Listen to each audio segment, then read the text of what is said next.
ఇక ఆంధ్రప్రదేశ్ ముఖ్యమంత్రి చంద్రబాబు నాయుడు గురు పౌర్ణమి సందర్భంగా ఒక స్కూల్కి వెళ్ళారు సార్. శ్రీ సత్యసాయి జిల్లా పుట్టపర్తి నియోజకవర్గంలోని కొత్త చెరువు స్కూల్కి వెళ్ళారు. అక్కడ 8th క్లాస్ స్టూడెంట్స్కి క్లాస్ కూడా తీసుకున్నారు సార్. అదే క్లాస్లో లోకేష్ కూడా స్టూడెంట్గా కూర్చున్నారు సార్. గురువుల గౌరవాన్ని పెంచుతామని కూడా చంద్రబాబు నాయుడు వారికి హామీ ఇచ్చిన పరిస్థితి సార్. చంద్రబాబు నాయుడు గారు 45 years పొలిటికల్ ఇండస్ట్రీ అండ్ సుదీర్ఘంగా ముఖ్యమంత్రిగా ఆయన పనిచేస్తూ ఉన్నారు. అంటే ఆ స్థాయి వ్యక్తి ఒక స్కూల్కి వెళ్ళి పిల్లలకి పాఠాలు చెప్పడాన్ని ఏ రకంగా చెప్పారు? పొలిటికల్ ఇండస్ట్రీ అని మీ పదం నేను వాడను, అది పొలిటికల్ లైఫ్ అంటాను.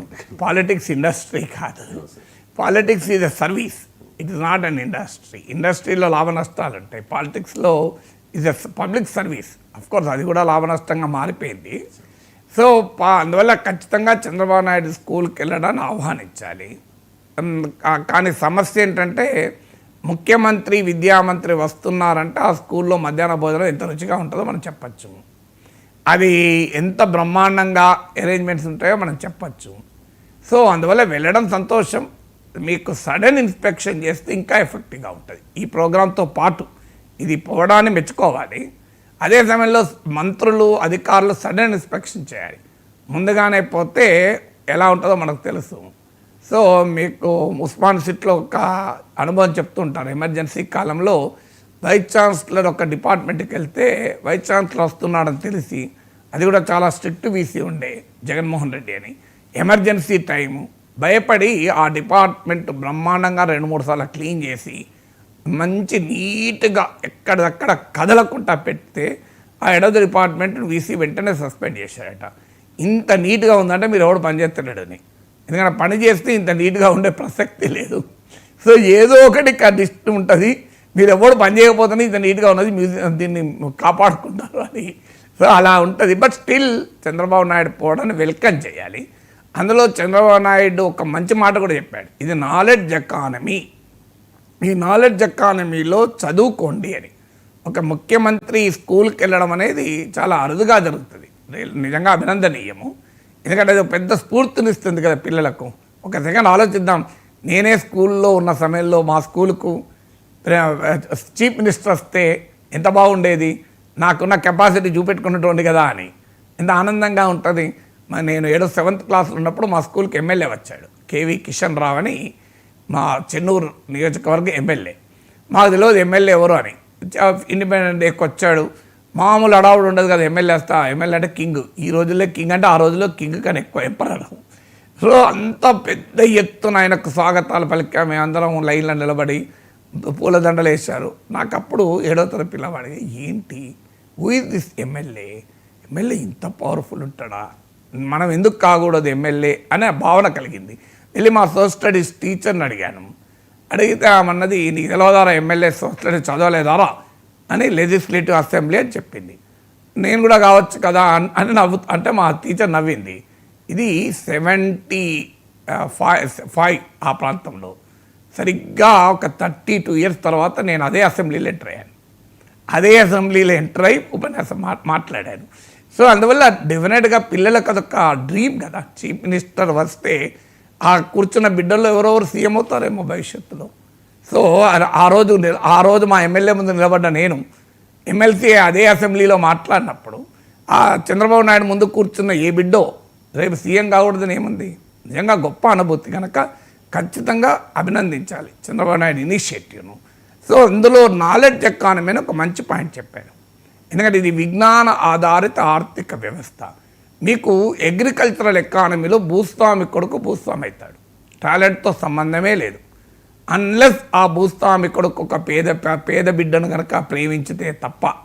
భూస్వామి కూతురు అయితే ఒక వ్యవసాయ కూలి ఒక హీరోని ప్రేమిస్తుంది, లేదు ఆ భూస్వామి కొడుకు అయితే ఒక వ్యవసాయ కూలి హీరోయిన్ ప్రేమిస్తారు. కానీ ఇది సినిమాలో జరుగుతుంది, కృష్ణ సినిమాలో ఉండేది. పెద్ద ఎస్టేటు ఓనర్ ఎవరు ఉంటారు, దాంట్లో కూలీ పని చేసుకునే కృష్ణ హీరో. అది నిజ జీవితంలో జరగదు కదా. ఇక ఒక పారిశ్రామిక ఎకానమీలో పరిశ్రమ యజమాని అవుతాడు, టాలెంట్తో సంబంధమే లేదు. ముఖేష్ అంబానీ కొడుకు పుట్టుకతోనే 1,00,000 కోట్ల వ్యాపారానికి యజమాని, ఏ టాలెంట్తో సంబంధం లేదు. స్టాన్ఫోర్డ్లు హార్వర్డ్ MBAలు చేయలే, పుట్టుకతోనే యజమాని. కానీ నాలెడ్జ్ ఎకానమీలో ఉండే గొప్పతనం ఏంటంటే ఎవరికి టాలెంట్ ఉంటే వారే అల్టిమేట్.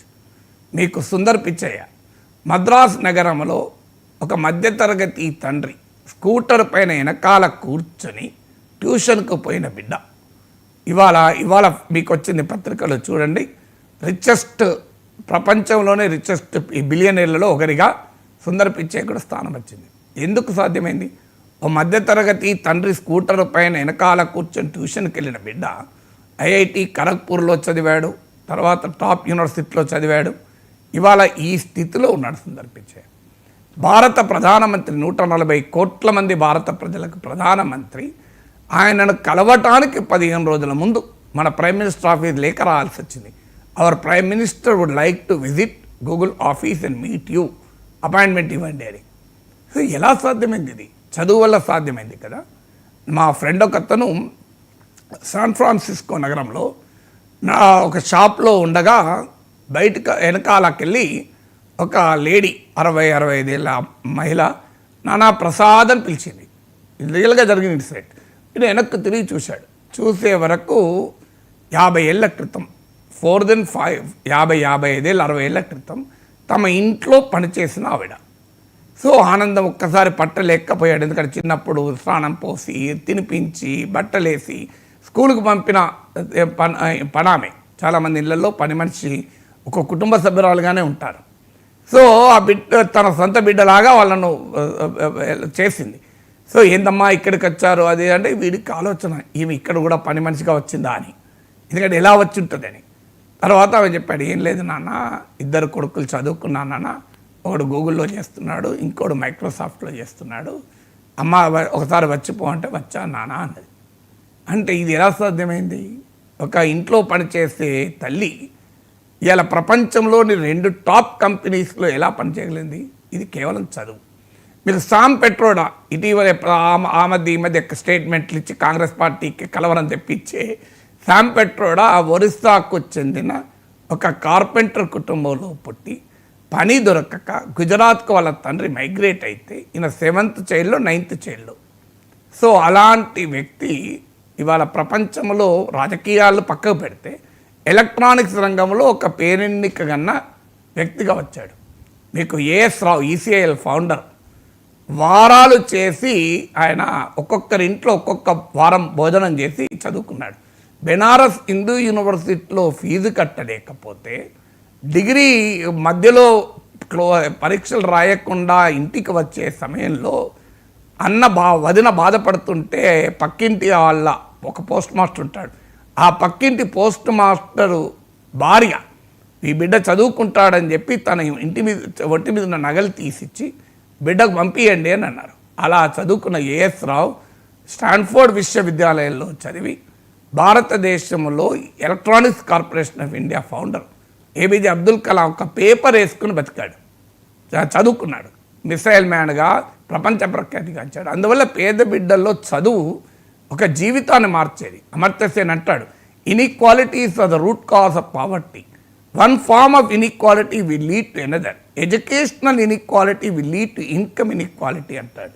అంటే పేదరికానికి అసమానతలకు కారణం విద్యాపరమైన అసమానత, ఆదాయపరమైన అసమానత దారితీస్తుంది అంటాడు. అందువల్ల చంద్రబాబు నాయుడు చెప్పింది చాలా కరెక్ట్. నాలెడ్జ్ ఎకానమీకి మాత్రమే ఈ ట్రాన్స్ఫర్మేటరీ పొటెన్షియల్ ఉంది. World bank knowledge based global societies అనే రిపోర్ట్లో అంటుంది, economies are not merely built by the physical and natural resources. Economies in the knowledge-based global societies of the 21st century are increasingly built upon human resources అంటది.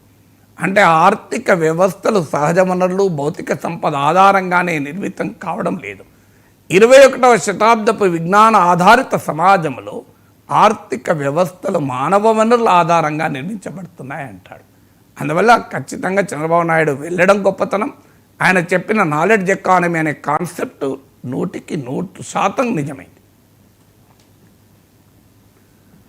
ఇదే కార్యక్రమంలో చంద్రబాబు నాయుడు ఒక comment చేశారు sir. దాని మీద వైసీపీ నేతలు మండిపడుతూ ఉన్నారు. గతంలో చంద్రబాబు నాయుడు అమ్మ ఒడి పథకం మార్గదర్శకాల ప్రకారమే లబ్ధిదారుల్ని ఎంపిక చేశామని ప్రకటిస్తే నిన్నటి కార్యక్రమంలో ఈ తల్లికి వందనం పథకం లోకేష్ ఆలోచన అన్నారు. ఒకసారి చంద్రబాబు నాయుడు గారు బయట.